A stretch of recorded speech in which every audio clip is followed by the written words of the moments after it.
इस वीडियो में मैं बात करने वाला हूं 12th बोर्ड के मैथ पेपर के बारे में। अभी इस साल जिस हिसाब से सवाल आ रहे हैं, अगर आपने कोरोना की वजह से पढ़ाई भी नहीं की है और आपका पूरा सिलेबस कंप्लीट भी नहीं हुआ है, कुछ ऐसे चैप्टर हैं जिसको आपने कंप्लीट किया है एंड कुछ ऐसे चैप्टर जिनको आपने कंप्लीट नहीं किया है या आपको समझ में नहीं आया है, तो फिर आप कैसे 90+ मार्क्स ला सकते हो। तो कुछ ऐसे टूल हम बताने वाले हैं आपको इस वीडियो में।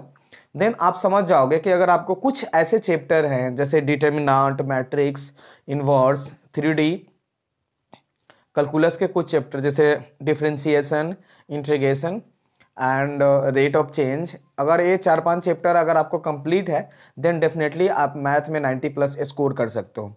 क्योंकि मैथ का ऐसा शेड्यूल होने वाला है क्वेश्चंस का कि अगर उसमें आप हाफ भी अगर आपने पढ़ाई किया हुआ है देन आप डेफिनेटली अच्छा स्कोर कर सकते हो। तो इस वीडियो में मैं आपको बता रहा हूँ और कैसे आप इसको देख सकते हो। तो पहले हम लोग क्वेश्चन मॉडल को समझ लेते हैं कि किस प्रकार से क्वेश्चन आने वाले हैं।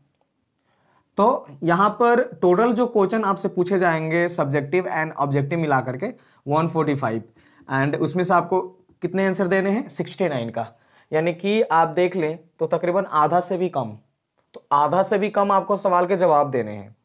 और ये टोटल कितने मार्क्स के होंगे, ये आपका टोटल जो होगा 200 मार्क्स का एंड आपको 100 मार्क्स के ही जवाब देने हैं। तो आप कैसे दोगे इस टूल को आप समझें। तो ऑब्जेक्टिव आपका रहेगा 100 क्वेश्चंस जिसमें से आपको 50 क्वेश्चंस के ही जवाब देने हैं। सब्जेक्टिव में शॉर्ट जो क्वेश्चन होगा वो 30 को होगा जिसमें से आपको 15 जवाब देने हैं। एंड लॉन्ग क्वेश्चन में आपके 15 क्वेश्चंस होंगे जिसमें से आपको 4 क्वेश्चंस के ही जवाब देने हैं।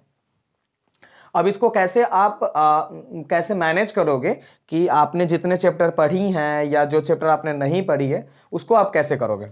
तो प्रीवियस ईयर में अगर हम बात करें तो ऑब्जेक्टिव की पहले हम डिस्कशन कर लेते हैं। तो ऑब्जेक्टिव में यह हुआ है कि प्रीवियस ईयर में जो कि कैलकुलस से जो सवाल पूछा है, जो कि डिफरेंशिएशन, इंटीग्रेशंस एंड इसके जितने भी चैप्टर्स हैं उनसे जो कि सवाल पूछा है, वो सवाल तकरीबन 50 को 60 का ऑब्जेक्टिव था प्रीवियस ईयर में, उसमें से तकरीबन ऐसे 25 क्वेश्चंस पूछे हैं सिर्फ कैलकुलस से। और वेक्टर डिटर्मिनेंट, अगर वेक्टर और 3D की बात करो तो वेक्टर और 3D में जो आपका सवाल पूछा है वो तकरीबन 12 सवाल पूछे हैं, तो आप देख सकते हो। एंड मैट्रिक्स डिटर्मिनेंट की बात करें तो मैट्रिक्स एंड डिटर्मिनेंट में जो आपका सवाल पूछा है वो सवाल पूछा है आपका 9 है। एंड उसके बाद इन्वर्स में बात करें तो इन्वर्स में जो आपका सवाल पूछा है वो तकरीबन 4 सवाल पूछे हैं। और फंक्शन में चले जाएं तो फंक्शन में 2 सवाल पूछे हैं। तो आप देख सकते हो कि अगर आपका कैलकुलस में डिफरेंशिएशन एंड इंटीग्रेशन मजबूत है देन आप 25 सवाल अगर उस समय पूछे थे तो आपकी चांसेस हैं कि ऑन द एवरेज अगर हम इस शेड्यूल में कंपेयर करें तो हो सकता है कि 25 के जगह 50 सवाल पूछ दे, या चलो हम छोड़ के चलते हैं, हम 45 सवाल पूछ लेते हैं। 45 सवाल हो सकता है कि पूछेगा, इसमें 45 सवाल हो गया। ऑन द एवरेज अगर 45 सवाल में अगर आप 30 भी सवाल बनाते हो देन आपके 30 सवाल हो गए। वेक्टर एंड 3D में आप देखो तो 12 सवाल ऑन एवरेज अगर हम इसमें काउंट करें तो हो सकता है कि अगर ये सवाल पूछे तो 20 सवाल पूछ सकता है। अब 20 सवाल में सर आप ऐसा तो नहीं है कि आपने 12 से 15 सवाल आप नहीं बना सकते हो। तो अगर 12 से भी 15 सवाल आपने बना लिया तो आपने 40 सवाल कवर कर ली, 40-45 सवाल आपने कवर कर लिया। मैट्रिक्स एंड डिटर्मिनेंट का आपका ऑलरेडी मजबूत है क्योंकि आपने शुरू में जब पढ़ाई किया है देन आपका मैट्रिक्स डिटर्मिनेंट बहुत मजबूत है। तो 9 में से हो सकता है कि ऑन द एवरेज वो 15 सवाल पूछे। अगर ऑन एवरेज अगर हम बात करें तो 15 सवाल पूछेगा, उसमें से आप 10 सवाल का भी अगर आप जवाब देते हैं तो आप 50 पूरा कर लेते हैं। चलो कुल मिलाकर के इसने आपने 50 पूरा लिया, लेकिन कुछ ऐसे सवाल जो है आपने नहीं बना पाया। इसमें भी अगर हम देखते हैं तो आपका इन्वर्स आ जाता है, फंक्शन आ जाता है। तो ये सारे सवाल को अगर आप कंपेयर करते हैं तो आपने जो छोटी सी अमाउंट में जो चैप्टर 4-5 मिलाकर के चैप्टर हैं जिनसे आपने 50 ऑब्जेक्टिव आराम से पूरा रहे हैं। तो ऑन आप देखें तो 50% ऑब्जेक्टिव, यहां पर आप देखें तो पूरा 50 ऑब्जेक्टिव आप कंप्लीट कर चुके हैं। तो कहने का मतलब है कि इतने सारे सवाल में आपका 50 बन जाता है, तो आपने 50 नंबर यूं ही रख लिया। अब बात आती है सब्जेक्टिव में, तो सब्जेक्टिव के बारे में कुछ डिस्कशन करते हैं। अगर हम सब्जेक्टिव की बात करें तो कैलकुलस चैप्टर की बात करें तो पूरे आपका 30 क्वेश्चंस पूछेगा। तो 30 क्वेश्चन, प्रीवियस ईयर में 27 क्वेश्चन थे, तो 27 क्वेश्चन से उसने 9 सवाल पूछे थे, 27 में से 9, जिसमें से 15 गो के जवाब देना था। तो बंदा ने आराम से बना लिया 27 में से 9 गो। अगर हो सकता है कि ऑन एवरेज अगर 30 पूछने वाला तो 9 हो सकता है कि अभी 9 ही सवाल पूछे, 9 में से अगर आप ऑन द एवरेज आप 8 सवाल या 6 से 8 सवाल नहीं बना सकते आप।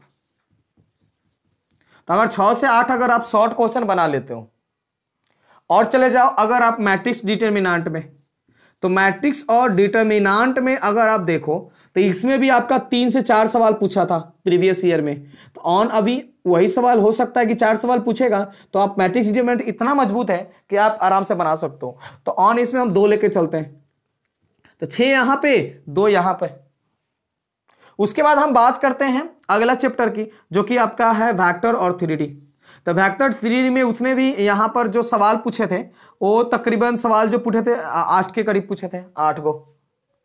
तो वेक्टर और 3D में उसने सवाल पूछे 8 गो। तो 8 गो में आप यहां पर 6 सवाल भी आप बना सकते हो। तो आप देख लो कितने सवाल आपने बना लिए, 6 12 एंड 2 14 सवाल। और उसके बाद आप इनवर्स देख लो, इनवर्स में भी आपका 2 सवाल पूछता है, तो क्या 1 सवाल भाई आप जवाब नहीं दे सकते हो।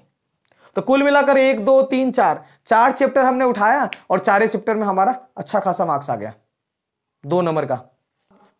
अब उसके बाद हम लोग चलते हैं लॉन्ग की तरफ। शॉर्ट था, अब लॉन्ग में देख लेते हैं। तो लॉन्ग में आपका जो सवाल पूछेगा, हर एक चैप्टर से 1 सवाल पूछेगा। कितने सवाल पूछेंगे? 15 सवाल पूछेंगे, 4 गो का जवाब देना है। अब बात कर लो कि अगर कैलकुलस से अगर आप 1 बना लिया, मैट्रिक्स एंड डिटर्मिनेंट से 1 बना लिया, इनवर्स या 3D, इनवर्स नहीं पूछ सकता है तो 3D पूछेगा, 3D से आपने 1 बना लिया। हो सकता है कि आपका फंक्शन से पूछ दे, फंक्शन से 1 सवाल पूछ दे, प्रोबेबिलिटी से 1 सवाल पूछ दे, रेट ऑफ चेंज वो भी पूछ सकता है। तो रेट ऑफ चेंज से अगर 1 सवाल उठाता है, तो आप कौन ऐसा सवाल नहीं होगा जो आप इसको कवर नहीं करेंगे। ये सारे चीजें हैं जो कि आप कवर करके अच्छा खासा मार्क्स उठा सकते हो। ये सारे हमारे टूल हैं।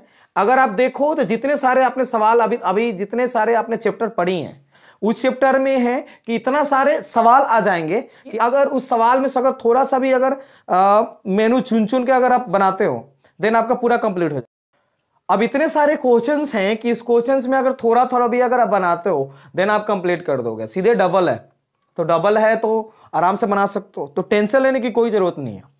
अब बात आ जाती है कि इतने सारे सवाल हैं, सवाल के बारे में हमने डिस्कशन करनी है, लेकिन सबसे बड़ा जरूरी होता है टाइम मैनेजमेंट। टाइम मैनेजमेंट अगर आप नहीं करोगे और सवाल बनाने आता भी है, देन आपके पास समय नहीं होगा, आप नहीं बना पाओगे। तो उसके लिए आपको क्या करना होगा,